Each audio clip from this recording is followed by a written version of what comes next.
Greta was sitting by the window and smiling enigmatically. She had just talked to her daughter on the phone, and she suggested that her mother move in with her. Isabella was Greta's favorite child, but she was not the only one. Besides her daughter, the woman also had a son, but her relationship with him had long been ruined. He disobeyed his mother and married a woman who Greta didn't like at all. How much she dissuaded her son from this reckless step, even put him before a hard choice, either she or his fiancée. Still, her son chose love. In the end, he packed his bags and left for his beloved, and to this day, they are still not in touch. However, for his mother every year on her birthday, he regularly sent a card. Greta often told her neighbors that as soon as his son's wife started cheating on him, he would come back to his mother like a beaten dog, and she would take him in. Greta was very principled. She had once kicked her husband out for cheating and raised the children herself. She didn't marry again, since there were no worthy candidates in her opinion. Her daughter was nothing like her son. Isabella was obedient and always consulted her mother. A few years ago, the daughter and her husband bought an apartment in the city and moved there. Then they had a daughter, and now Isabella had invited her mother to stay with her to help with the daughter's upbringing while she was busy with her career. Interrupting the flow of memories, Greta got up and went to a neighbor's to arrange for her to look after the house, in case she would not like it in the city and she would want to return. A week later, Greta was waiting at the train station with her suitcase. She was very worried about how she was going to survive the trip, since the last time she'd taken the train was 30 years ago. She fumbled with excitement in her purse, constantly checking to see if her phone and documents had been stolen. Fortunately, Greta endured the trip well, and in the city, her daughter met her and brought her to her place. Greta really liked the room she was given. On the first evening, Isabella thanked her mother for agreeing to help her, because Isabella had recently started working and they were not yet able to get a nanny. And in the kindergarten, the girl was often sick. Greta was only happy to help her beloved daughter. It seemed that in the end, everyone would benefit from it. The daughter would be able to build a career, the granddaughter wouldn't get sick much, and Greta, who had hardly seen her granddaughter before, would get to spend a lot of time with her. And at first, it was like that. But after a few weeks, Greta realized that her granddaughter was very, very spoiled, and brought up completely wrong in her opinion. The girl didn't know the word no at all, and didn't react at all to her grandmother's words. Then Greta could not stand it and talked to her daughter, but to her great surprise, Isabella harshly replied that she had only been asked to look after the child, not to bring her up. The elderly woman was silent. In her own house, she could certainly argue, but it was her daughter's house and her rules. A year went by like that. One day over dinner, Isabella happily announced that she had finally found a suitable kindergarten for her daughter. Greta was very happy, but not for her daughter, for herself, because her relationship with her granddaughter didn't work out, and she was just tired of it. Every day when the door closed behind the girl's parents, all hell broke loose for the grandmother. The girl would not listen to her, was constantly rude, and tattled on her grandmother to her parents. And then in the evening, the daughter and her son-in-law would tell off the old mother. A couple of times the woman was so unbearable that she wanted to pack her bags and go home. But each time the children immediately began to persuade the old woman, saying that they could not do without her. Greta was feeling needed again, and everything continued as before. And now that her granddaughter no longer needed looking after, Greta began to pack her things to go back home. But she was in for a big shock. It turns out that her daughter and son-in-law had sold her house a year ago.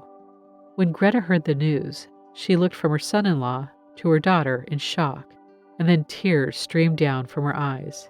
"How could you? Where will I go back now?" "Don't be upset, Mom. Your house was empty and no one needed it. But one car wasn't enough for us. So we decided to sell your house, buy a car, and put the rest of the money in the bank for your granddaughter's education. Of course, if you don't like living with us at all, we can place you in a nursing home. But come on, it's better to live with us." "Isabella, but we agreed that as long as I'm alive, you won't do anything with the house. You promised me. How could you?" "Mom, but you came to live with us, and I thought you liked it here. And anyway, after all, the house is mine, and I did what I wanted. That's all. If you don't like something, I don't keep anybody in my house." The elderly woman was looking at her daughter and could not understand when she had made a mistake in her upbringing. since Isabella was able to do this to her own mother. Many years ago, Greta herself had made a deed of a gift to the house to her daughter. She wanted to get back at her son for his disobedience, but she ended up hurting herself. After all, the elderly woman had to put up with it because there was nothing she could do. The house was sold. Days passed for days, weeks for weeks.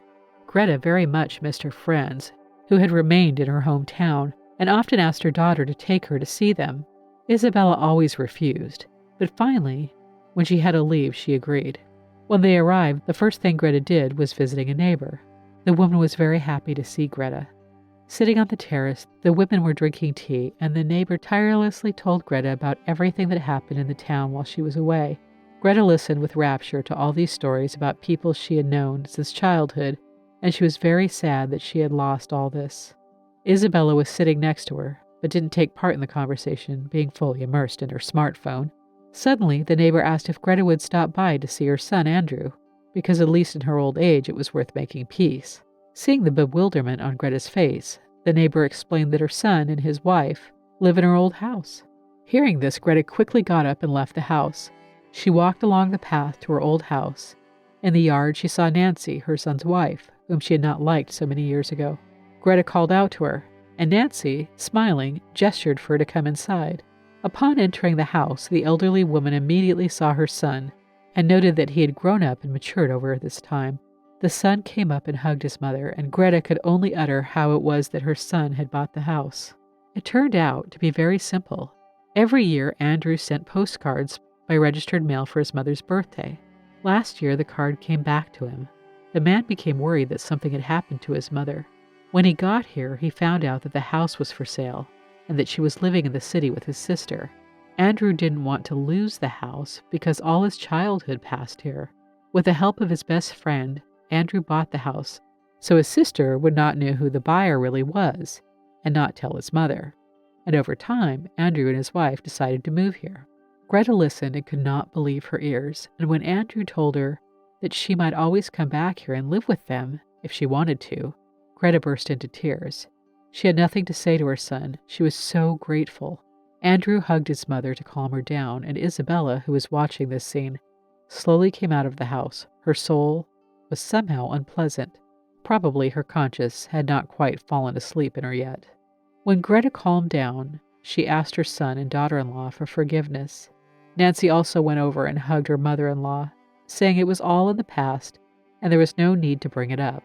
Then 2 boys, about 5 years old, ran into the room, and Nancy told them to meet their grandmother. The boys immediately surrounded the older woman and began to tell her their stories in rapid succession. Greta smiled. Finally, there was peace and tranquility in her soul because she was in her place. Her daughter never came back, and she never returned the money for the house either. Her car and her bank account were more valuable to her than the family ties.